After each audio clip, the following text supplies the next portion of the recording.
अस्सलामुअलैकुम। नजम सेठी शो के साथ मैं हूं सैयद आयशा नाज। मेरे साथ मौजूद है हस्बे मामूल नजम सेठी साहब। अस्सलाम वालेकुम। नजम सेठी साहब, पाकिस्तानी पॉलिटिकल एक्टिविटी में भी इतने ही रंग हैं जितने रंग आपकी टाई में हैं। अच्छा जी, लेकिन जैसे आपकी टाई में सुर्ख रंग गालिब है, इसी तरह जो रेड कलर है वो पाकिस्तानी पॉलिटिक्स पे गालिब है। शिद्दत बढ़ती जा रही है, हिद्दत बढ़ती जा रही है। वज़ीर आज़म पाकिस्तान 3 चूहों के शिकार की बात कर रहे हैं, तो दूसरी तरफ हम देख रहे हैं कि जो की मिनिस्टर्स हैं वो अपोजिशन को ऑफर कर रहे हैं कि आप आएँ हमारे साथ बात करें। एक तरफ आर्टिकल 6 लगाने की भी बातें हैं, 63A की तशरीह की भी बातें हैं, न्यूट्रल वर्ड की तशरीह की भी बातें हैं। तो दूसरी तरफ हम देख रहे हैं कि ऐलानात दोनों तरफ हो रहे हैं कि हम जलसों के ज़रिए अपनी ताकत का मुजाहरा करेंगे। इतनी अनरेस्ट है, इतनी गैर यकीनी सिचुएशन है, और उसमें भी बजाय ये कि हुकूमत जल्दी मामलात को निपटाती, मामला चला गया है 27 मार्च के बाद, किसी भी दिन हो सकता है। लेकिन ये टाइमलाइन है क्या और आपकी प्रेडिक्शन क्या थी इस बारे, सबसे पहले उसे शामिल करेंगे। जी, इसी तरीके के साथ इमरान खान की कोशिश होगी कि इसको डिले किया जाए ताकि वो अपनी फोर्सेस को इकट्ठा कर ले और जो भी उन्होंने इक़दाम करने हैं इसके खिलाफ, इसको नाकाम बनाने के लिए उसको ज़्यादा और टाइम मिल जाए। तो अपोजिशन चाहेगी जल्दी से जल्दी हो और इमरान खान और गवर्नमेंट चाहेगी देर से देर हो, और सारा कुछ जो गेम है वो स्पीकर के हाथ में चली जाएगी। और अगर स्पीकर की नीयत ठीक नहीं है और ना आइन की रूह ना उसका लेटर जो है उसको वो उसके बारे में वो पाबंद है, तो वो गड़बड़ कर सकता है। ये कोशिश करेगा गड़बड़ करने की। ये डिपेंड करता है कि ऑपोजिशन उसको कैसे टैकल करती है, असेंबली के अंदर या असेंबली के बाहर। पता नहीं क्या बात है, मैं समझता हूँ कि वो आइन के मुताबिक नहीं चलेंगे। जहां भी उनको मौका मिलेगा वो गड़बड़ करेंगे, अपने स्पीकर को कहेंगे गड़बड़ करे। तो अगले जो दिन आ रहे हैं, ये अगले 15-20 दिन या महीना जो आ रहा है, ये बड़ी अफरा तफरी होगी इस मुल्क के अंदर, मैं आपको बता दूँ। ये बात को लटकाने से क्या मिलेगा? इतना एंड तक मार्च के क्यों चले गए? देखिए मैंने पहले भी ये एक्सप्लेन किया था कि जब ये लॉन्च करेंगे वोट ऑफ नो कॉन्फिडेंस, तो उस वक़्त इनकी ये कोशिश होगी कि जल्दी से जल्दी किया जाए, क्योंकि इनकी जो फोर्सेस हैं उन्होंने इकट्ठी कर ली होंगी। अच्छा। अपने नंबर्स गिन के पक्के करके जिन लोगों को लाना है हमारा, इन्होंने होमवर्क करके ये करेंगे, उससे पहले ये करेंगे नहीं। मगर उसके बाद जो हुकूमत है वो जब रिएक्ट करेगी, तो जो उन्होंने लोग तोड़े हैं या उन्होंने जिन लोगों को बचाना है या पक्के करना है, फिर हुकूमत जो है वो हरकत में आएगी। हुकूमत उस वक्त तक हरकत में नहीं आएगी जब तक ये अपने पत्ते नहीं दिखाएंगे। इनके पत्ते अब इन्होंने दिखा दिए कि जी हम 2 चीज़ें करने जा रहे हैं। एक ये कि आपके लोग तोड़ने जा रहे हैं, हमने 21 लोग तोड़ लिए। दूसरा ये है कि आपके पास 24 के करीब इत्तेहादी हैं, जिनमें से हम 15 से 20 उनको भी तोड़ेंगे, उनको भी साथ लेके आएंगे। और आपको याद होगा, मैं काफ़ी अरसे से ये कह रहा हूँ कि ये 200 का टारगेट है इनका, कि अगर इधर गड़बड़ हो जाए तो इधर ना गड़बड़ हो, तो कम से कम 10-20 की कांस्टेंट लीड होनी चाहिए। ये सुनवा दें तो सुनवा दें। ये पता चल गया ना इत्तेहादियों को कि इनके नंबर पूरे हो गए हैं 172, तो वो भी इधर आ जाएंगे। तो जब वो कूद के आएंगे तो 200 टप जाएगा। अब इनको समझ आ रही है कि यार ये ऑपोजिशन ने तो 200 बंदे इकट्ठे ना कर लें।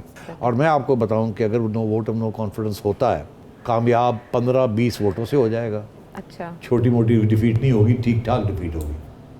अभी तक जो मैच चल रहा है ना, उसमें कुछ ऐसी पोजीशन है वोट्स की, ऐसी, और होनी भी ऐसी थी, बिकॉज ऑपोजिशन ये रिस्क नहीं ले सकती थी कि सिर्फ जो लोग उनके हैं उनको तोड़ा जाए, क्योंकि किसी न किसी स्टेज पे स्पीकर गड़बड़ कर सकता है। जैसे कि हम सुनने में आ रहा है कि स्पीकर साहब की और पीटीआई का ये मौक़िफ़ है कि, और ये काफ़ी अरसे से ये लोग शुरू हो गए हैं अब ये कहना कि अगर कोई बंदा क्रॉस करता है फ्लोर तो उसको हम डिस्क्वालीफाई कर देंगे और उसका वोट को काउंट नहीं करेंगे। तो इसलिए ये ऑपोजिशन रिस्क, हालांकि ये अनकॉन्स्टिट्यूशनल पोजीशन है, मगर जब इसको चैलेंज किया जाएगा तो सुप्रीम कोर्ट में जाएंगे तो वहाँ 10-15 दिन वहाँ लग जाएंगे, तो वो जो मोमेंटम होता है वो टूट जाएगा। तो इसलिए ऑपोजिशन ने ये सोचा कि एक तरफ तो हम करें और देखते हैं स्पीकर का क्या रवैया है उसके बारे में, मगर दूसरी तरफ जो है इत्तेहादियों को भी तोड़ के साथ लेके आए। तो देखिए ना, आज अगर इत्तेहादी अनाउंस कर देते हैं, वोट ऑफ नो कॉन्फिडेंस से पहले ही अनाउंस कर देते हैं कि हम 20 लोग गवर्नमेंट को छोड़ के हमने ज्वाइन कर लिया ऑपोजिशन, और ऐलान कर देते हैं इकट्ठे बैठ के, तो हो गया ना वोट ऑफ नो कॉन्फिडेंस। 162 उनके पास पहले हैं, 20 ये आगे 182 हो गए, 172 की जरूरत है। तो अब उसके बाद इन पीटीआई के लोग आए या ना आए, डजंट मैटर। हाँ, लेकिन आपने जो बात कही थी, आपने कहा था कि एन वक्त तक अनाउंस नहीं करेंगे, अभी आपने अनाउंस करने की बात की है। हैरत अंगेज तौर पे एमक्यूएम भी सबसे मिल रही है, मुस्लिम लीग काफ भी सबसे मिल रही है, लेकिन कोई वाज़ेह पोजीशन नहीं ले रहा। वो जो आपकी प्रेडिक्शन थी, हम पहले वो सुन लेते हैं ना, आपके अल्फाज क्या थे। जी देखिए, मैं समझता हूँ कि खान साहब अगर जाते भी हैं इत्तेहादियों के पास, तो जब अगर इत्तेहादियों ने उससे पहले ही फैसले कर लिए हैं और वादा अपना दे दिया है कि हम अपोजिशन के साथ खड़े होंगे, अच्छा। जो मैं आपसे कह रहा हूँ ना कि वो हो गया ऑलरेडी। इत्तेहादी जो हैं छोड़ रहे हैं इमरान खान को। अच्छा। हाँ, छोड़ रहे हैं। अब इमरान खान साहब को उनके पास जाना जो है, उनकी इज्जत बढ़ जाएगी, मगर खान साहब को कुछ नहीं मिलेगा। इत्तेहादी ऐलान ये कह देंगे कि वो साथ छोड़ें या नहीं? इत्तेहादी अभी नहीं कहेंगे। इत्तेहादी आखिरी वक्त तक अपने हाथ में अपने पत्ते रखेंगे, ये मैं आपको बता दूं, और वो अपनी इज्जत बढ़ाएंगे खान साहब से। मगर जब वक्त आएगा तो वो उन्होंने फैसला कर लिया है कि अब खान साहब को अलविदा करना का वक्त आ गया है। जी सेठी साहब, आपने ये कहा कि इत्तेहादी ऐलान नहीं करेंगे, इसमें हिकमत क्या हो सकती है? वो इसीलिए क्योंकि इत्तेहादी आखिरी वक्त तक इंतज़ार बैठेंगे। उन्हें ये पता है कि आखिरी यक्के जो है उनके पास है। और आपने देखा चौधरी परवेज़ इलाही साहब एक तरफ कह रहे हैं कि हमने खान साहब को एडवाइस दे रहे हैं प्राइम मिनिस्टर को कि आप अपनी कोशिशें जारी रखें, हमारे साथ राब्ते रखें। दूसरी तरफ उन्होंने बाकी राब्ते खोलने शुरू कर दिए। और यहाँ तक कि जिस तरीके से चीमा साहब जो कि उनके तारिक बशीर चीमा साहब हैं जो सेक्रेटरी हैं, वो जिस किस्म की बातें कर रहे हैं, और जैसे शेख रशीद बातें कर रहे हैं PMLQ के बारे में, उधर असद उमर साहब जो बातें कर रहे हैं PMLQ के बारे में, तो नज़र तो ये आ रहा है कि अब अलहदगी हो गई है। मगर उन्होंने अभी तक अनाउंस नहीं किया। और मैं आपको ये बताऊं, अनाउंस आखिरी स्टेज तक जाके करेंगे ये, जबकि फिर क्योंकि उसके बाद उनके लिए वापस आना मुश्किल हो जाएगा। इसकी वजह इमरान खान साहब का खौफ है या एस्टैब्लिशमेंट का न्यूट्रल होना? नहीं, देखिए अभी तक तो एस्टैब्लिशमेंट न्यूट्रल है। अच्छा। मगर आपको पता है कि PTI किस किस्म के अफवाहें चला रही है? क्या? अब मेरा ख्याल है जिक्र कर देना चाहिए। PTI की तरफ से हर रोज़ एक नई अफवाह शुरू होती है कि जी हमारा एस्टैब्लिशमेंट के साथ मुका हो गया, हमने एस्टैब्लिशमेंट का डील कर लिया। हालांकि ये सरासर झूठ है, ऐसी कोई बात ही नहीं है। मेरी इतला के मुताबिक ये इशू ही नहीं है आर्मी चीफ की एक्सटेंशन का। ये और बहुत से इश्यूज थे जिसके साथ प्रॉब्लम्स बन गए बिटवीन एस्टैब्लिशमेंट और इमरान खान साहब। सारी 70% पाकिस्तान की अफवाज जो है वो पंजाब से आती है। अब पंजाब के अगर उनको इमरान खान की वजह से, क्योंकि उसके सतून बने हुए हैं और इनको बुरा भला कहा जाए, तो जाहिर है उनको तकलीफ होती है। उनकी रिक्रूटिंग ग्राउंड है उनके शहीद सारे वहाँ से आते हैं, and so on and so fourth. तो खान साहब को बहुत समझाया फौज ने कि जी दो चीज़ें करें आप मेहरबानी करके। एक तो ये कि जो सेम पेज की अब कहने की ज़रूरत नहीं है। अगर सेम पेज करेंगे तो फिर कारकर्दगी भी करके दिखाएं, ताकि हमारी बदनामी ना हो कि हम आपके साथ खड़े हैं। आगे लोग कहते हैं हमने आपको सेलेक्ट किया, आपको लेके आए वगैरह वगैरह, ये मैं बहुत दफ़ा कह चुका हूँ। तो एक तो ये इश्यू है। दूसरा इशू ये था कि खान साहब ने जो फ़ौज के इंटरनल मामले हैं, जैसे DGI कौन बनेगा कौन नहीं बनेगा, हालांकि आईनी तौर पे वो प्राइम मिनिस्टर का हक है, मगर आज तक फ़ौज ने मदाखलत नहीं होने दी इन चीज़ों के अंदर। उनका ये मौक़िफ़ है कि ये आइन अपनी जगह पे ठीक है, मगर हमें कंसल्ट किए बगैर आप कोई DGI नहीं लगाएंगे, बिकॉज आफ्टर ऑल एक फ़ौजी ने जाना है वहाँ, सर्विंग फ़ौजी ने वहाँ जाना है, और उसका ताल्लुक GHQ के साथ है। एक डिसिप्लिन है, एक डिसिप्लिन है, ठीक है, अपॉइंटमेंट आपकी है, मगर हम में से है, and at the end of the day GHQ को रिपोर्ट करता है फॉर वेरियस अदर थिंग्स। तो इसको आप don't interfere in our matters. आपने जनरल फैज को लगाया, ओके, बट अब it's time for a new DGI। और जनरल फैज को हमने कोर में भेजना है, बिकॉज उनकी कोर की रिक्वायरमेंट है। आप उनके साथ ये ना करें कि उनको कोर से महरूम कर दें DGI। खान साहब ने उनके साथ झगड़ा ले लिया इसके ऊपर। अब जो तारीख हमें बताती है कि जब आप फौज के साथ झगड़ा इस किस्म का ले लेते हैं तो फिर आमतौर पे माफ़ी नहीं होती। अब एक छोटी सी चीज़ थी डॉन लीक्स, नवाज शरीफ साहब को उन्होंने माफ़ नहीं किया था। इसी तरीके के साथ मोहम्मद खान जुनेजो 1988 में, अब तारीख थोड़ी सी बता, ज़ियाउल हक का दौर था, तो उन्होंने कहा कि मैंने ये रिपोर्ट शाया करनी है ओजरी कैंप की, और ज़ियाउल हक ने कहा इनकी छुट्टी करा दो। तो 99 देख लें, हाँ। जब आप प्रेडिक्ट करते थे कि नवाज शरीफ साहब जाने वाले तो इसीलिए क्योंकि पता चल जाता था कि फौज की जो लीडरशिप है वो नाराज़ है, ये उनके इश्यूज हैं, और अगर प्राइम मिनिस्टर उस वक्त का उनको मामले हल नहीं करता तो फिर वो कहेंगे जी जाओ फिर किसी और ने लेने। बिकॉज उसकी वजह ये थी कि आज तक यही हुआ है कि अगर एक प्राइम मिनिस्टर बाहर जाता है फॉर वन रीजन और अनदर, उसके अंदर एस्टैब्लिशमेंट का हाथ होता है। अच्छा। और जो नया आता है उसके अंदर भी एस्टैब्लिशमेंट का हाथ होता है, किसी न किसी लेवल पे। अच्छा। बहुत कम फ्री एंड फेयर इलेक्शंस हुए हैं यहाँ। एक 2013 में फ्री एंड फेयर इलेक्शन हुआ तो अब आगे भी तो तैयारी इसी की हो रही थी ना, इलेक्ट्रॉनिक वोटिंग मशीन्स जी। वगैरह। तो इसीलिए खान साहब बड़े कीन थे इलेक्ट्रॉनिक वोटिंग मशीन्स भी हो और ISI जो है वो भी इनका सपोर्ट करे। तो इसलिए और फौज जो थी उसकी लीडरशिप परेशान थे कि यार कितने सानू मरवान लगे ने, खानू जरा न्यूट्रल होने दो। अच्छा। बिकॉज आपको पता है ऑपोजिशन ने भी फिर टारगेट करना शुरू कर दिया था कि जी आप तो बहुत आगे बढ़ गए हैं, हम हमारे मुंह ना खुलवाओ तुसी एंड सो ऑन। तो अब ये मेरा हमेशा ये मौक़िफ़ रहा है कि ये आर्मी चीफ की एक्सटेंशन की अब गेम नहीं है। और PTI इसको पेंट करना चाहती है कि यार ये तो एक बंदे की बात है, फौज हमारे साथ है। ऐसी बात नहीं है, ये एक्सटेंशन की बात नहीं है, ये फ़ौज की इंस्टीट्यूशनल जो वो समझते हैं उनके हक हैं या जो वो समझते हैं उनकी राइट्स हैं, उसके ऊपर खान साहब जो हैं वो पाँव रख रहे हैं।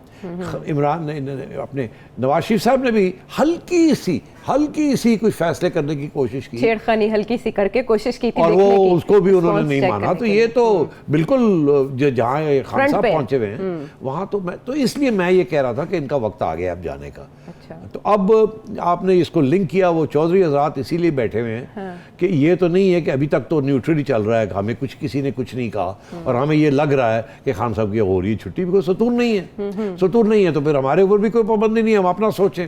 अगर तो सतून है तो फिर सतून को पूछना पड़ेगा, और अगर सतून नहीं है तो फिर अपने खुद करना पड़ेगा। खुद तो उन्होंने फैसला कर लिया है कि खान साहब के साथ नहीं रहा जा सकता, मगर वो फिर भी है ना, ये जो प्रोपेगेंडा बाहर चल रहा है कि हमारा हो गया तय, आखिरी वक्त पे एस्टैब्लिशमेंट हमारा साथ देगी, तो ये फिर प्रोपेगेंडा जो है ना, ये फिर लोग परेशान कान रख लेते हैं, और ये दिन रात ये प्रोपेगेंडा चल रहा है। और जी खत्म होगी गल, और जी खत्म, एस्टैब्लिशमेंट इवेंचुअली जो है ना वो खान साहब के साथ आएगी, और ये जो बेचारे PDM वाले हैं और पीपल्स पार्टी वाले हैं इनके साथ फिर हाथ हो जाएगा, और एस्टैब्लिशमेंट ने इनको वो ट्रक की बत्ती लगाया हुआ है। ये एक बयानिया चल रहा है साथ साथ, और जैसे ही लगता है कि ऑपोजिशन स्ट्रांग हो रही है तो ये बयानिया PTI की तरफ से फिर इसे से कहते हैं ना ट्रेंडिंग होनी शुरू हो जाती है, गॉसिप, माइंड मेकिंग कह सकते हैं इसे, हाँ, पॉलिटिकल गॉसिप जो चल रही है। लेकिन ऐसे में हम देख रहे हैं कि इमरान खान साहब आसानी से सरेंडर करने के मूड में बिल्कुल नहीं है, और फर्स्ट टाइम हमने ये ऑब्जर्व भी किया कि अपर रहनुमा जो कि इससे पहले ज़रा सादा लहजे में बात करते थे, दबे लफ्ज़ों में, अब वो भी लगी लिपटी के बगैर इमरान खान साहब को टारगेट कर रहे हैं। ऐसी सिचुएशन डेवलप हो रही है जैसे मामला तसादुम की तरफ बढ़ रहे हैं। आपने इस बारे में क्या निशानदेही की थी,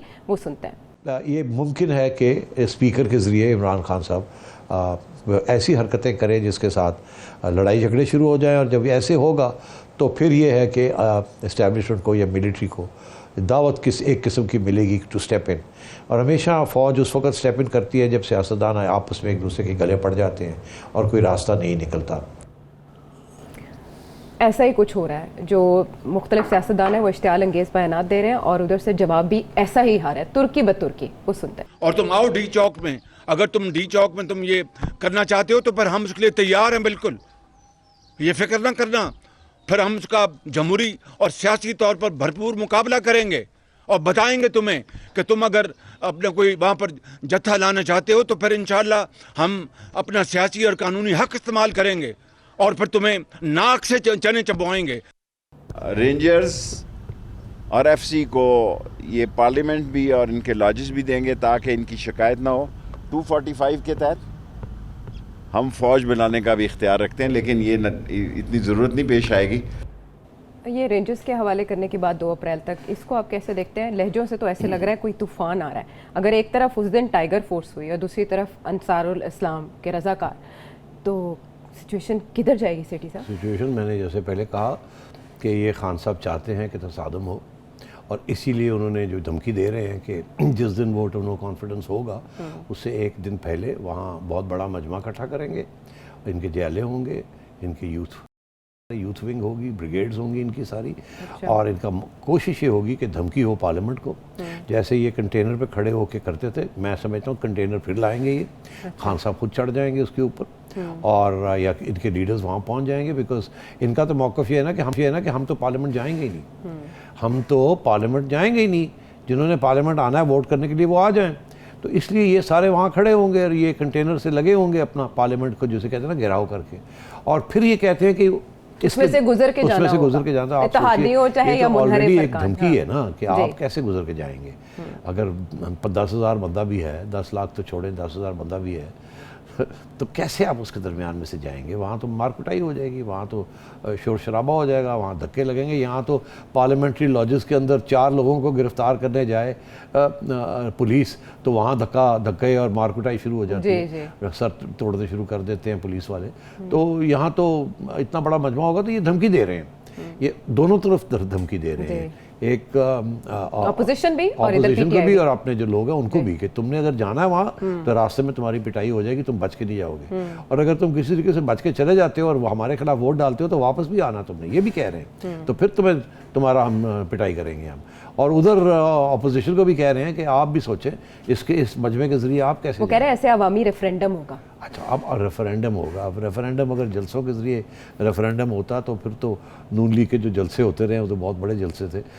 ये सारी बातें हैं, धमकियाँ हैं। आप देखिएगा, ये एक तरफ ये धमकी चल रही है कि हम आपको उस दिन देखेंगे आपके साथ क्या होता है, और ये फिजिकल धमकी, उधर स्पीकर की धमकी कि आपके जो वोट हैं उसको डिस्क्वालीफाई कर देंगे जी, उसको गिना भी नहीं जाएगा और आपको डिस्क्वालीफाई उसको गिना भी नहीं जाएगा और आपको वोट डालने से पहले ही, हालांकि आईनी माहिरीन की राय तो अलग है, वो अलग है, वो सारे बता दी गई है एक स्पीकर साहब को। माहिर ने यही कहा है जी। कि जी ये गलत इंटरप्रिटेशन है कॉन्स्टिट्यूशन की, बड़ी सीधी सी बात है, जब तक वोट कास्ट नहीं होगा उस वक्त तक एक्शन नहीं लिया जा सकता। यहाँ तक कि एतजाज एहसन साहब ने, बैरिस्टर एतजाज एहसन साहब ने भी यही राय दी। साहब तो खैर चलो अच्छा हुआ उन्होंने कोई ऐसी बात भी कर दी। यही तो हैरानकुन है। हाँ, आजकल वो दूसरे किस्म की बातें कर रहे हैं। बहरहाल अब मेरे दोस्त हैं तो मैं इससे ज़्यादा नहीं कुछ कहना चाहूँगा, मगर बहुत लोग परेशान हैं कि ये किस किस्म की आईनी किस्म की ये डेवलपमेंट्स हो रही हैं। तो मैं ये समझता हूँ एक तरफ अनकॉन्स्टिट्यूशनल चीज़ें हो रही हैं, दूसरी तरफ अवामी ताकतें दिखाई जा रही हैं, और अवाम की ताकत वो दिखाई जा रही है, पीछे गवर्नमेंट खड़ी है, रेंजर्स खड़े हैं पीछे, या पुलिस खड़ी है, फिर रेंजर्स खड़े हैं, फिर 10,000 अवाम खड़ी है, जो कि जो जज्बा जिसका खान साहब कंटेनर में बैठ के लगे हुए हैं। तो ये तो बिल्कुल एक, जिसे कहते हैं ना, इट्स कम्प्लीटली अनकॉन्स्टिट्यूशनल ये सब कुछ जो हो रहा है। इसलिए आपने देखा कि बिलावल भुट्टो साहब ने अब कहना शुरू कर दिया है सुप्रीम कोर्ट को कि आप देखिए ये क्या हो रहा है, आप सुबह मोटो नोटिस लें, आप हमारा ख्याल करें कि ये किस तरफ ले जाना चाह रही है हुकूमत। और आगे जो अगला जो स्टेप आ रहा है वो यही आ रहा है कि जिस दिन चौधरी हजरात ने और MQM ने मिल के और GDA ने मिल के और बलूचिस्तान अवामी पार्टी के कुछ लोग मिल के, अगर 15-20 लोग मिल के एक प्रेस कॉन्फ्रेंस कर देते हैं और PDM के लोग और पीपल्स पार्टी के लोगों के साथ खड़े होकर कर देते हैं और कहते हैं आज से नेशनल असेंबली के अंदर हमने we are going to stand with opposition, तो एक्चुअली तो ख़त्म हो गई ना बात। वहाँ तो वोट हो गया जी। उन्होंने कह दिया कि जी हमारे 20 वोट इधर हैं उधर नहीं है, तो 20 वोट उनके 180 या 179 हैं, उसमें से 20 कम हो गए और 20 इधर बढ़ गए, ये 182 हो जाएंगे, वो 160-75 पे चले जाएंगे। ठीक है, तो वो तो खत्म हो गई बात, फिर तो वोटिंग की जरूरत ही नहीं है। तो क्यों नहीं इस बात की तरफ तो वो जाएंगे उस तरफ, मगर ये नहीं मानेंगे, ये फिर भी ये कहेंगे कि आओ असेंबली में आके दिखाओ क्या है, ये इधर खड़े होके दिखाओ क्या है। अच्छा। और इसीलिए वो रास्ते रोक रहे हैं, एक तरफ स्पीकर के जरिए रोक रहे हैं, एक तरफ आवाम के जरिए रोक रहे हैं। तो ये सिचुएशन है। तो रेंजर्स की तैनाती या शेख रशीद साहब फौज के बुलाने की बात करें, इससे सिचुएशन को कंट्रोल या डिफ्यूज किया जा सकेगा? देखिए मैं आपको बताऊं, हाँ, हुकूमत के पास पावर तो है अंडर आर्टिकल 245 जिसका हवाला उन्होंने दिया, वो सिविल आर्म फोर्सेस को एड ऑफ सिविल पावर बुला सकते हैं। मगर दिलचस्प बात यह है कि ये तो उस सूरत में हुकूमत बुलाती है जब हुकूमत को कोई धमकी हो फ्रॉम पॉलिटिकल अनरेस्ट। अगर ऑपोजिशन वहाँ मजमा लेके आए और कहे हमने पार्लियामेंट की छुट्टी करानी है, तो फिर आप 245 लगा के और रेंजर्स को बुलाएं टू प्रोटेक्ट पार्लियामेंट, फौज को। अच्छा, यहाँ तो उल्टा हो रहा है कि आप बुलाना चाह रहे हैं क्योंकि आप अपने लोग जो आपने वहाँ इकट्ठे किए हुए हैं और आपने जो असेंबली के अंदर जो हरकतें कर रहे हैं उसको प्रोटेक्ट करने के लिए आप लोगों को आने वोट डालने की इजाज़त नहीं दे रहे, और ये धमकी दे रहे हैं ऑपोजिशन को कि अगर आप अपने लोग लेके आए तो हमने यहाँ रेंजर्स भी आपके खिलाफ खड़े किए हैं। मैं आपको ये बात कह दूं, मैंने पहले भी की है और मेरा क्लिप भी होगा, मैं फिर ये कह रहा हूँ, किसी सूरत में भी रेंजर्स जो हैं उनको अगर बुलाया भी गया तो आपको नज़र नहीं आएंगे रेंजर्स। किसी स्टेज पे भी रेंजर्स को ऑपोजिशन के खिलाफ इस्तेमाल करने की इजाज़त इस्टेब्लिशमेंट नहीं देगी। अच्छा, अब खान साहब ने अगर ये कोशिश की तो फिर ओपन हो जाएगी ये बात कि उन्होंने ऑर्डर्स ओबे करने से इनकार कर दिया, और वो होगा यही कि दिखावे के लिए वो आ जाएंगे, मगर इससे ज़्यादा वो कोई किसी किस्म की कार्रवाई नहीं करेंगे। अच्छा। और ये सिर्फ धमकी है, इसे कहते हैं ना पेपर टाइगर धमकी है। क्योंकि जिस किस्म के तल्लकात इनके ख़राब हो चुके हैं इस्टेब्लिशमेंट के साथ, तो ये तवक्को करना कि इस्टेब्लिशमेंट इनको बेल आउट करेगी, बिल्कुल ये हो ही नहीं सकता। ये अगर उन्होंने न्यूट्रल रहना तो वो यहाँ भी न्यूट्रल रहेंगे। इनको कह देंगे कि जी हमारा ये ख्याल है, हमें जज एडवोकेट जनरल ने कहा कि हमारी कोई ज़रूरत नहीं, आप खुद इस चीज़ को डील करें। और मेरा ये ख्याल है कि इनको भी हिदायत यही की जाएगी बिहाइंड द सीन्स कि आप ये काम जो करने जा रहे हैं मत करें। अच्छा, ये मत करें। और ये मैं आपको बता दूं कि अगर आज PDM फैसला करती है कि हमने भी फिर अपने लोग लाने हैं, जी, तो फिर ये आप देख लीजिएगा कि इमरान खान साहब का बहुत बड़ा नुकसान हो जाएगा। PDM का कोई नुकसान नहीं होगा, इमरान खान साहब का बहुत बड़ा नुकसान हो जाएगा। फिर होता ये है कि जब जमहूरियत बीमार होती है, खतरे में आती है, अस्पताल पहुंच ले जाया जाता है, वेंटिलेटर पे होती लड़ाई झगड़े शुरू हो जाते हैं जी। जमहूरी फोर्सेस के दरमियान, तो फिर गुलदस्ता लेके कौन आता है वहाँ हॉस्पिटल बेड में? एस्टैब्लिशमेंट आती है, जी, एस्टैब्लिशमेंट गुलदस्ता लेके आती है। बिल्कुल ऐसे ही है। तो आपका क्या ख्याल है, वो जो गुलदस्ता लेके आती है आपका हाल पूछने आती है? नहीं, वो कहती है स्टेप असाइड, वो आपको कहती है आप रेस्ट करें। आप रेस्ट करें। तो ये जब ये आपस में जब लड़ाई होगी तो शॉर्ट टर्म में जब अगर एस्टैब्लिशमेंट ने इंटरवेंशन करनी है जी, तो वो जो गुलदस्ता आएगा वो किसी और के लिए होगा, खान साहब के लिए नहीं होगा। हाँ। तो इसलिए नुकसान बहुत हो जाएगा खान साहब का। और मैं समझता हूँ कि ये बड़ी डेस्परेट टैक्टिक्स कर रहे हैं खान साहब। ये बेहतर यही होगा कि ये ना करें, बिकॉज इस वक्त हमारा मुल्क बड़े नाजुक मामले पे मोड़ पे खड़ा है। और वो आगे भी हम डिस्कस कर सकते हैं कि क्या किस किस्म के नाजुक बिल्कुल फैसले ऐसे ही अभी है, करने नाजुक वाले हैं। फैसले अभी होने वाले हैं और आने वाले दिनों में कौन कौन से नाजुक मकामात आ सकते हैं। सेठी साहब की प्रेडिक्शंस का सिलसिला जारी है और बात जो माइंड गेम की इमरान खान साहब करते हैं, सेठी साहब उसे खोल खोल कर बयान कर रहे हैं कि आने वाले दिनों में क्या हो सकता है। लेकिन हम ऐसे में वज़रा का अनोखा रवैया देख रहे हैं। एक तरफ वो गरज बरस के अपोजिशन को प्रोवोक कर रहे हैं, तो दूसरी तरफ वो उनसे मुज़ाकरात की बात भी कर रहे हैं और उनको ऑफर भी कर रहे हैं कि आप तहरीक अदम एतमाद वापस लें, बदले में देखेंगे आपको क्या दिया जा सकता है। तो क्या इस पर मामलात आगे बढ़ सकते हैं? ब्रेक के बाद आते हैं।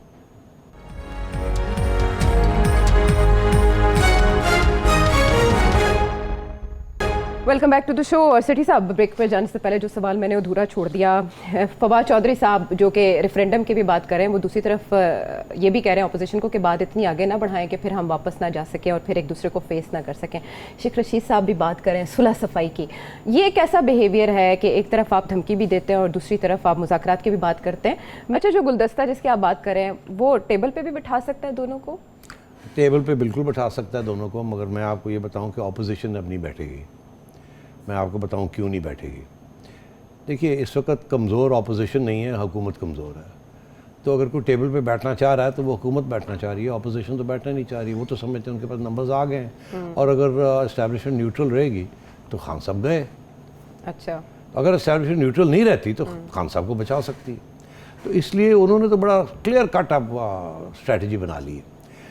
खान साहब परेशान हैं कि इस्टेब्लिशमेंट क्योंकि उनको सपोर्ट करने के लिए क्यों नहीं बाहर निकल रही, इसलिए एक तरफ धमकी दे रहे हैं कि आपके साथ हम ये करेंगे। ये खान साहब ने कहा ना कि एक दफ़ा तुम vote of no confidence defeat उसके बाद देखो मैं तुम्हारे साथ क्या करता हूँ। उधर उससे पहले मैं तुम्हारे साथ क्या करता हूँ, उसके बाद मैं तुम्हारे साथ क्या करता हूँ। और ये एक तरफ ये चल रहा है और अब ये शुरू हो गया कि हालात ख़राब इतने हो जाएंगे कि फिर शायद दोनों बैठ के पाकिस्तान के लिए हम कोई रास्ता ढूंढने आगे। मैं आपको एक बात बताऊँ, ऑपोजिशन किसी सूरत में भी हुकूमत के साथ इमरान खान साहब को एक दिन और देने के लिए तैयार नहीं है। अगर इमरान खान साहब बच भी जाते हैं, बिकॉज आखिरी वक्त पे कुछ ऐसी डेवलपमेंट्स होती हैं जिसकी वजह से, अब मैं उधर नहीं जाऊंगा, मगर क्योंकि अभी तक ये चल रहा है ना कि जी आखिरी वक्त पे शायद खान साहब की बेल आउट मिल जाएगी। इसीलिए तो वो चौधरी हजरात तो सारे बैठे हुए ना अभी कि शायद कोई इशारा आ जाए कि जी खान साहब को बचाओ। अभी तक तो नहीं आया, इसीलिए वो तैयार बैठे हैं खान साहब के खिलाफ जाने के लिए। तो इसलिए अगर ऐसी सूरत हाल होती है तो क्या होगा? खान साहब को एक नई जिंदगी मिल जाएगी, ऑपोजिशन जो है वो डिफीट हो जाएगी। ऐसे ही है ना। मगर ऑपोजिशन के पास तो अब ऑलरेडी कुछ लोगों ने फैसले कर लिए कि उन्होंने PTI छोड़ना है अगली इलेक्शन के लिए, उससे पहले नून लीग को ज्वाइन करना है। इसका ये मतलब है ये सिर्फ थोड़ी देर की बात है ना। वो तो वहीं का वहीं उनका सपोर्ट बेस है। तो होगा क्या आगे? आना एक बजट। आज होगी मार्च। अगर आप समझें कि मार्च के आखिर में वोट ऑफ नो कॉन्फिडेंस कामयाब हो जाता है, let's suppose for the sake of argument, ठीक। जी, अभी तो तक अगर तो कामयाब हो जाता है तो उसके बाद फिर एक नई हुकूमत आएगी, ठीक। जी अगर तो नई हुकूमत आती है और हफ्ते के अंदर अंदर असेंबली को डिसॉल्व करके नए इलेक्शंस ऑर्डर कर देती है, तो इसका मतलब है कि मार्च अप्रैल में इलेक्शन कॉल होंगे, जी। तो अप्रैल में जून में जाके इलेक्शन होंगे। बजट मगर जून में तो बजट होता है, तो इलेक्शन बजट से पहले होंगे या इलेक्शन बजट के बाद होंगे, तो ये बजट बीच में फंस जाएगा। और बजट जो आना है बड़ा ख़तरनाक बजट आना है, ये पहले मैं आपको बता दूं। इसकी मलकियत कोई नहीं लेना चाहेगा, या वो हुकूमत लेना चाहेगी जो 5 साल के लिए आई है और उसको पता है कि बजट के ऊपर गाली पड़ेगी, मगर फिक्र नहीं, हम अभी 5 साल के लिए हम ठीक कर लेंगे आहिस्ता आहिस्ता। और जो हुकूमत जाने वाली है या जो हुकूमत फंसी हुई है, जिस तरीके से खान साहब की हुकूमत फंसी हुई है, वो अब अगले बजट में क्या करेंगी ऑलरेडी। और ये डिस्कस करते हैं कि IMF के साथ और डिले होने जा रही है, इकोनॉमी पे हमने बात करनी और है, तो इकोनॉमी इशारे- और गिरने जा रही है। अच्छा अब ये सूरत हाल में कुछ लोग ये भी कह रहे हैं ऑपोजिशन के अंदर, हार गए तो क्या हुआ, हम फिर महीने के बाद एक vote of no confidence launch कर देंगे, हम इनको जीने नहीं देंगे। महीने के बाद गुंजाइश आइन के मुताबिक बिल्कुल, तो नहीं जितनी है मर्जी ये है ना, वो बात चल रही है जी कि 6 महीने आप जी। वोट ऑफ नो, ऐसी कोई बात नहीं है, ये गलत, ये तब्दील हो गया हुआ है कानून, इसको चेक कर लिया जाए। अच्छा। वो फिर महीने के बाद अपने लोगों को इकट्ठा करके वो फिर आ जाएंगे, फिर करेंगे, वो उनको जीने नहीं देंगे इमरान खान। लॉन्ग मार्च भी तो करना उन्हें। और उन्होंने लॉन्ग मार्चेस भी हैं बीच में, और जल्द से जुलूस हैं, और तो खान साहब जाएंगे कहाँ? अब वो खो बैठे हैं अपनी मेजॉरिटी। अच्छा अब जब अपनी पार्टी में से लोग कूदने के लिए तैयार हैं, तो फिर रह क्या गया? और अगर ये बात अगले बजट तक जाती है और खान बजट देना पड़ता है, तो आप खुद सोचिए, वो बजट जब खान साहब देंगे तो उसके बाद तो अवाम यहाँ आके पकड़ लेगी खान साहब को। तो ये बिल्कुल मुमकिन है कि ऑपोजिशन ने ये सोचा है कि हम तो जीत ही सकते, हार नहीं सकते। कैसे? अगर जीत गए तो इंटरिम गवर्नमेंट होगी, वो बजट निकाल लेगी, ठीक है केयर टेकर गवर्नमेंट। जी वो तो आई, उसने उनको बता दिया जाएगा जी ये इकदाम करने हैं, सारे अनपॉपुलर फैसले जो हैं वो केयर टेकर गवर्नमेंट कर जाए, उसके बाद केयर टेकर गवर्नमेंट घर चली जाएगी, सारी जिम्मेदारी उनकी होगी, बदनामी उनकी होगी, वो घर चले जाएंगे, नई हुकूमत आएगी, वो चुप करके आके बैठ जाएगी, कहेगी ये तो पिछली हुकूमत कर गई, हम तो वही चला रहे हैं। तो वो तो ये चाहेंगे कि या केयर टेकर गवर्नमेंट ये फैसला करे अगले बजट का, या इमरान खान साहब अगले बजट का फैसला करें। दोनों सूरतों में विन विन ऑपोजिशन हाँ, के लिए। दोनों सूरतों में विन विन। तो अगर फौरी तौर पे इलेक्शन होते हैं तो केयर टेकर गवर्नमेंट जो है वो अगला बजट करेगी, और अगर जून जुलाई अगस्त में जाके इलेक्शन होते हैं तो फिर अल्लाह खैर सल्ला जून का बजट खान साहब करेंगे, और फिर वो भुगतेंगे कि उसके अंदर क्या होगा और क्या नहीं होगा। तो वज़रा जो कह रहे हैं कि कबल अज़ वक्त इंतखाबात पे भी बैठ के बात हो सकती है, इमरान खान साहब की तायीद है इन बातों को हासिल? बिल्कुल, ये जो बातें चल रही हैं ना, दो चीजें चल रही है ना साथ साथ। एक तरफ तो धमकियां चल रही जी। हैं, दूसरी तरफ ये बिल्कुल कोशिश करना चाह रहे हैं ऑपोजिशन के साथ कि किसी तरीके के साथ इनके से बातचीत की जाए। यहाँ तक कि अगर इलेक्शन इनको अर्ली इलेक्शन चाहिए तो चले इस साल के आखिर में आप इलेक्शन ले लें हमसे, मगर ये तो अब उनकी बात मानने के लिए कोई तैयार नहीं है ना। कोई गारंटी नहीं है कि ये फिर यू टर्न मार के और भाग जाएंगे और कुछ और कर लेंगे और इनको जेलों में डालना शुरू कर देंगे, या कोई इमरजेंसी लगा देंगे, या कुछ ना कुछ कर लेंगे। इसलिए खान साहब अब जो मर्जी कहें, ऑपोजिशन ने उनकी बात नहीं माननी, और आज नहीं कल, कल नहीं परसों ऑपोजिशन ने धावा बोल देना और खान साहब की हो जानी छुट्टी। अच्छा, और तो इसलिए it's a win win for तो ऑपोजिशन। ये कयासराइयाँ क्यों है कि बात दम एतमाद तक जाएगी ही नहीं, उससे पहले पहले मामलात तय कर लिए जाएंगे? अच्छा, वो तय कैसे कर लिए जाएंगे? कैसे? उसका वही तरीका है कि जी 2 तरीके हैं। एक तो ये कि अब अनाउंसमेंट हो जाए कि 20 लोग छोड़ के अलाइज के वो चले गए, अक्सरियत खत्म हो गई हुकूमत की, ये तरीके। एक तो मॉरल अथॉरिटी उड़ गई जी। उसके बाद तो मतलब जो मर्जी कर ले, मामला ख़त्म। अच्छा, दूसरी चीज़ ये है कि अब ये जब चल रहा होगा तो शायद कोई ऐसी फैसला ना आ जाए इलेक्शन कमीशन की तरफ से, फॉरेन फंडिंग केस है वगैरह वगैरह, वहाँ से कोई फैसला आ जाता है और खान साहब को डिस्क्वालीफाई कर दिया जाता है। वो एक जलसा करने पे इलेक्शन कमीशन ने नोटिस भी जारी कर रखा है। खैर वो उसके साथ मामूली है तो वो वो, हाँ। मामूली सी चीज़ है, मगर ये फॉरेन फंडिंग बड़ी सीरियस चीज़ है। जी। इसके ऊपर किसी स्टेज पे भी जब फैसला आ सकता है, और ये मैं आपको बता दूं, जब फैसला आएगा तो खान साहब के खिलाफ आएगा। अच्छा, और वो फैसला बड़ा ख़तरनाक होगा। तो मैं समझता हूँ कि खान साहब के ऊपर अब प्रेशर पे प्रेशर आ रहा है, और जितना मर्जी लड़ लें, आखिर में इनकी लड़ाई ऑपोजिशन के साथ नहीं है, एस्टैब्लिशमेंट के साथ है। और इस्टेब्लिशमेंट इनको माफ़ करने के लिए तैयार नहीं है। ठीक है, ये एक खसूसियत है इस्टेब्लिशमेंट की कि जब वो किसी के ख़िलाफ़ हो जाती है तो ख़िलाफ़ हो जाती है, फिर अगर कोई मजबूरी हो तो उसके तहत फिर वो नाराज़गी दूर हो जाती है। हम हमेशा ऐसे ही हुआ है, जब मोहतरमा बेनज़ीर भुट्टो को 90 में निकाला तो हम इमरान नवाज शरीफ साहब को लेके आए, नवाज शरीफ साहब के साथ नाराज़गियाँ हो गई तो उनको मोहतरमा निकाल को दिया और इस्तेमाल मोहतरमा कर के साथ आओ जी हेलो आई करके इन एंड वापस आ आउट की ये गेम चलती रही। तो अब एक बार फिर हम अब वही खान देख साहब रहे की बारी आई हुई है और but he was the only option. He was the only option at one time. मगर अब हुआ ये है कि मियाँ नवाज शरीफ साहब ने थोड़ी सी नरमी दिखाई है और मैं फिर ये कहूँगा कि जितनी मर्जी नरमी नवाज शरीफ साहब दिखाते, जी जितनी मर्जी ऑपोजिशन अपने लोगों को जलसे जुलूस करती, ये मामला ख़राब नहीं होना था अगर दो चीज़ें ना होती। इनकी कारकर्दगी बेहतर होती, अवाम इनके ख़िलाफ़ ना होती जिस हद तक वो हो गई है, और इस्टेब्लिश को ये तंग ना करते, उनके पाँव के ऊपर पाँव ना रखते, नवंबर ना आता और परफॉर्मेंस अच्छी होती तो ये जो मर्जी कर लेती ऑपोजिशन, इन्होंने बेचारों को बैठना पड़ता अगले इलेक्शन तक। तो चक्कर की जो बातें हो रही हैं, ऐसे में बहुत सी कॉन्स्पिरेसी थ्योरीज भी चल रही हैं जो कि मुख्तलिफ शुबहात को तक़वियत दे रही हैं। वो क्या हो सकती हैं, सेठी साहब की इस पर क्या राय है? ब्रेक के बाद आएंगे, जानेंगे सेठी साहब से।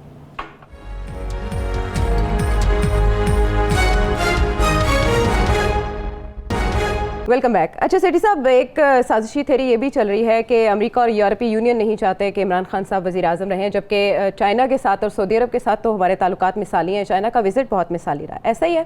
इसका पहला जो लेग है इस थ्योरी का, दो टांगे होती है ना, इसका एक टांग ये है कि जी अमेरिका और यूरोप जी हमारे खिलाफ है, वो चाहते हैं कि हम छुट्टी हमारी हो जाए। जी। क्यों? क्योंकि हम रूस चले गए, हम चाइना के बड़े करीब हैं वगैरह वगैरह, ठीक। और यूक्रेन में हमने उनका साथ नहीं दिया, जी तो इसलिए वो हमारी छुट्टी कराना चाहते हैं। पहले तो उन्होंने ये चला रहे हैं ना, जी ताकि यहाँ पॉपुलिज्म जो है ना, आवाम बड़ी हो जाए अमेरिका की, ठीक है, अमेरिका के खिलाफ सारे ही हैं जो लोग, जैसे डोनाल्ड ट्रंप ने चाइना के अगेंस्ट चलाई थी कैंपेन। हाँ, बिल्कुल इन्होंने भी वही ड्रामा यहाँ किया अमेरिका के खिलाफ। जी मगर अब फिर इसके ये तो एक नेगेटिव चीज़ है ना, मैंने कहा कोई पॉजिटिव चीज़ भी तो करे ना, कोई इमरान खान साहब अब जाके रिबन्स भी तो काट रहे हैं ना अपनी कारकर्दगी के ऊपर, मैंने ये किया, मैंने एहसास प्रोग्राम किया, वो भी तो ड्रामा अब शुरू कर दिया ना। पहले गाली गलौज चल रही थी, अब अपनी कारस्तानियाँ बता रहे मैंने ये किया, मैंने ये किया। आजकल जलसों में यही शुरू कर दिया ना, डील के बाद गाली गलौज बंद हो गई है, अब ये शुरू हो गया। हाफिजाबाद में अपने मंसूबे बताए, गिनवाए उन्होंने। अब उस मंसूबे के अंदर पॉजिटिव चीज़ ये है कि जी चीन और सऊदी अरेबिया हमारे साथ है, वो नहीं चाहते कि इमरान खान की छुट्टी हो, ये अमेरिका और वेस्ट चाहता है हमारी छुट्टी हो। अच्छा। क्योंकि जाहिर है यहाँ एक तो मुसलमान जो हैं बड़े प्रो सऊदी हैं, दूसरा जो है चाइना के तो वैसे ही हम बड़े सारे प्रो हैं, तो throughout China is our all weather friend, ठीक है। तो ये ड्रामा शुरू कर दिया। अब मैं आपको बताऊँ, चाइना आपसे बड़ा नाराज़ है। जब से खान साहब आए हैं सिपेक बैठ गई है, और खान साहब की हुकूमत ने IMF को सारे जो मुआहदे नवाज शरीफ साहब के थे सिपिया के साथ, वो उनके हवाले कर दिए। चाइना की एक कंडीशन ये थी कि आप हमारे मुआहदे जो हैं ये पब्लिक में नहीं जाने देंगे। इसीलिए आपने देखा कि नवाज शरीफ साहब के ज़माने में शहबाज शरीफ साहब ने भी कभी जो मुआहदे हुए थे चाइना के साथ, इकोनॉमिक टर्म्स एंड कंडीशंस, वो ऑरेंज ट्रेन हो जाए या जो भी हो जाए, उन्होंने कभी बताई नहीं थी। उन्होंने यही कहा था कि हमने पूरी ऑक्शनिंग की है, सस्ते से सस्ता काम किया है। मगर हमारा अग्रीमेंट ये है कि चाइना के साथ हमारा बड़े दोस्त हैं, उन्होंने हमने कहा कि जी हम दुनिया में कर रहे हैं सब कुछ, तो यहाँ डिटेल्स मत दें। तो इन्होंने सारे डिटेल्स IMF को दे दिए। अब इसके ऊपर IMF ने आगे लीक कर दिए और बड़े मजमून लिखे जा रहे हैं कि चाइना किस तरीके से इस्तेसाल करता है मुल्कों का। श्रीलंका में चाइना ने कैसे इस्तेसाल किया श्रीलंका का, पाकिस्तान में कैसे कर रहा है, अफ्रीका में कैसे कर रहा है। चाइना बड़ा नाराज़ है कि इनकी हुकूमत ने ये दे दिया साहब। दूसरी चीज़ ये, सारे प्रोजेक्ट्स रुक गए आके। चाइना ने जितने भी प्रोजेक्ट्स बनाए हुए थे यहाँ, वो सारे रुक गए क्योंकि खान साहब ने ये फैसला किया है कि हम और चाइना से हमने नहीं लेना। और तीसरी चीज़ कि इस्टेब्लिशमेंट का और खान साहब का यही फैसला था 2 साल के बाद कि IMF के पास जाना है। पहले साल ये नहीं गए, याद होगा आपको, असद उमर साहब धनधनाते थे कि सवाल ही पैदा नहीं होता कि हम खुदकुशी कर लेंगे, खुदकुशी कर लेंगे मगर नहीं जाएंगे, फिर जाना पड़ गया। तो ये पॉलिसी शिफ्ट हुई थी। तो पहली बात तो ये है कि China is very unhappy with this, वो इनसे नाराज़ हैं, ये मैं आपको बता रहा हूँ। दूसरी चीज़ जो है, सऊदी अरेबिया इनसे नाराज़ है, क्योंकि ये मैं पहले भी अपने प्रोग्राम में कह चुका हूँ कि MBS यहाँ बड़ी उम्मीदों के साथ आए थे, ग्वादर के अंदर हम रिफाइनरी लगाएंगे, $10 बिलियन की इन्वेस्टमेंट करेंगे, ये करेंगे वो करेंगे, मगर खान साहब ने उनको बहुत नाराज़ कर दिया 2-3 चीज़ों के ऊपर। एक, उन्होंने कहा था कि हमारी हेल्प करें यमन के ख़िलाफ़, जो कि इन्होंने ना कर दी जी। इन्होंने कहा हम नहीं कर सकते। फ़ौज चाहती थी कि खुफिया तौर पे कोई थोड़ी बहुत उनकी हेल्प कर दें, अच्छा। उनको नाराज़ नहीं करना चाहते थे। मगर इन्होंने जिस किस्म की बातें की वो बड़े अपसेट हो गए वो, क्योंकि उन्होंने कहा यार जब हमें ज़रूरत है, तकलीफ़ है, तो आप हमारा साथ नहीं दे रहे और पैसे लेने के लिए आ जाते हो, तो ये क्या ये मजाक बनाया हुआ है हमारे साथ। एक तो ये, फिर इसीलिए वो एक पहली नाराज़गी। दूसरी नाराज़गी हुई कि खान साहब ने टर्की के साथ बैठ के और मलेशिया के साथ बैठ के एक नया ब्लॉक बनाने की कोशिश की। उसका अनुमान ये रखा कि हम इस्लामोफोबिया के खिलाफ हैं, बट दरअसल इस्लामोफोबिया या जो भी है एक पूरी एक 55 नेशन OIC बनी हुई है जिसका काम है ये सारी चीज़ों के बारे में करना। आप उसके मेंबर हैं, आप सारे उसके मेंबर हैं, और सऊदी अरेबिया उसका लीडर है इस वक्त, उनकी बारी है, और उनके साथ आपने ये जाके एक नया चीज़ करने की कोशिश करी, वो नाराज़ हो गए। इसीलिए उन्होंने कहा था आपको कि आपने मलेशिया नहीं जाना, याद है आपको? इन्होंने जाना था मलेशिया, फिर इनको कैंसिल करनी ट्रिप पड़ गई, बिकॉज उन्होंने हमारी फ़ौज के ज़रिए एक पैगाम भिजवाया कि हम नहीं एक्सेप्ट करेंगे ये, अगर इन्होंने इनको रोके इस चीज़, तो नाराज़ हो गए। तीसरी नाराज़गी हुई जब खान साहब चले गए न्यूयॉर्क और वहाँ बैठ के इन्होंने एक इंटरव्यू दे दी और ये कहा मैं तो सऊदी अरेबिया और ईरान के दरमियान सालसी करवाना चाहता हूँ। ऐसे लगा जैसे सऊदी अरेबिया ने इनको कहा कि आप कर दो हमारे दरमियान। सऊदी अरेबिया ये तो हमें इतना कमज़ोर बना रहा है कि हम इसके ज़रिए जा रहे हैं, हमने अगर बात करनी है तो खुद कर लेंगे उनके साथ, हमने तो इसको नहीं कहा, मैंडेट नहीं दिया कि तुम जाके करो। वो ऐसे लगता है कि हम तकलीफ में हैं, हम ईरान के साथ करना चाह रहे हैं, हालांकि नेगोशिएशन में आप स्ट्रॉन्ग पोजीशन से करते हैं और वो कर भी रहे हैं बात डायरेक्ट ईरान के साथ। तो उन्होंने कहा यार ये बंदा कि तू छलांग मार के आ गया, ये ऐसी तेन किया ही कोई नहीं, और ये ऐसे इंप्रेशन दे रहा है जैसे कि हमने इनको कहा कि आप मीडिएट करें। अभी भी ये लगे हुए हैं कि हम अमेरिका के दरमियान और चाइना के दरमियान भी हम रोल प्ले कर सकते हैं, और रशिया यूक्रेन के दरमियान भी, एवरीवेयर अभी भी लगे हुए। हाँ जी, ये सब ड्रामा है, ये हमारे जो इनके जो सपोर्टर्स हैं ना उनको गोली देने के लिए। तो सेठी साहब OIC का जो वज़ीर ख़ारजा का इजलास होने जा रहा है उसमें इमरान खान साहब, अच्छा अब ये क्योंकि OIC का भी होने जा रहा है तो उससे पहले ये प्रोपेगेंडा शुरू हो गया कि OIC सऊदी अरेबिया आ रहा है, सब ये हो रहा है और ये तो हमारा साथ दे रहे हैं। अच्छा, एक्चुअली ऐसी कोई बात नहीं है, ये पुरानी चीज़ सेटल हुई थी कि जी कौन आएगा और कैसे आएगा। ये मैं आपको बता दूं कि ये वही फ़लसफ़े का हिस्सा है जिससे पहले अमेरिका को टारगेट किया और यूरोप को टारगेट कर रहे हैं, और फिर दिखाने के लिए कि हम दुनिया में हमारे दोस्त भी हैं, ऐसी नहीं बात कि हमारे दोस्त कोई नहीं है। और जी देखो जी चाइना हमारा दोस्त है, सऊदी अरेबिया हमारा दोस्त है, चाइना सिपेक दे रहा है, सऊदी अरेबिया ने $3 बिलियन दे दिए हमें। ये नहीं पता कि वो कह रहे हैं कि $3 बिलियन एक बटन दबाएंगे तो उस दिन वापस करने पड़ जाएंगे। आपने कहीं डिफ़ॉल्ट की तो सारे वापस करने पड़ जाएंगे। आज अगर कोई सैंक्शंस लगते हैं पाकिस्तान के ऊपर, जैसे कि वो लगाने जा रहे हैं अमेरिका वाले, वहाँ सेनेट के अंदर एक बिल पेश हो गया, वो भी एक धमकी सिफारिश की गई है, धमकी है to declare Pakistan as a terrorist, as a state sponsoring terrorism. वो भी FATF की तरह एक तलवार लटकाना चाह रहे हैं आप। तो सऊदी अरेबिया तो बिल्कुल जिसे कहते हैं ना पानी उनके यहाँ तक चढ़ा हुआ है as far as Imran Khan is concern. तो इमरान खान साहब इस वक्त इंटरनेशनली कम्प्लीटली आइसोलेटेड है।